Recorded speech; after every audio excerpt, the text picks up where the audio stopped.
നമസ്കാരം, കൊട്ടാരക്കര മീഡിയയിലേക്ക് സ്വാഗതം. അയോധ്യയിലെ രാമജന്മഭൂമി ക്ഷേത്രത്തിൽ പ്രാണപ്രതിഷ്ഠാ ചടങ്ങുകൾക്കൊരുങ്ങുന്ന പുതിയ ശ്രീരാമ വിഗ്രഹത്തിന്റെ ആദ്യ ചിത്രം പുറത്ത്. ജനുവരി 22-നാണ് പ്രതിഷ്ഠാ ചടങ്ങുകൾ. കൃഷ്ണശിലയിൽ നിർമ്മിച്ചിട്ടുള്ള വിഗ്രഹം നിൽക്കുന്ന രീതിയിലാണുള്ളത്. 51 ഇഞ്ചാണ് വിഗ്രഹത്തിന്റെ ഉയരം.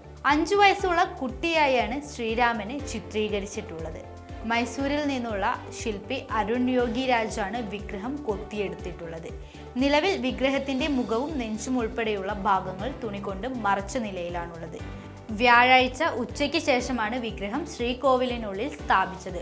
1949 മുതൽ ആരാധിച്ചു വരുന്ന യഥാർത്ഥ വിഗ്രഹങ്ങൾ നിലവിൽ പരിസരത്തിനുള്ളിലെ താൽക്കാലിക ക്ഷേത്രത്തിൽ സൂക്ഷിച്ചിരിക്കുന്നു.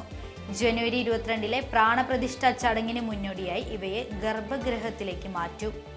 ജനുവരി 20, 21 തീയതികളിൽ ക്ഷേത്ര സമുച്ചയം അടച്ചിടും. പൊതുജനങ്ങൾക്ക് പ്രവേശനമുണ്ടാകില്ല.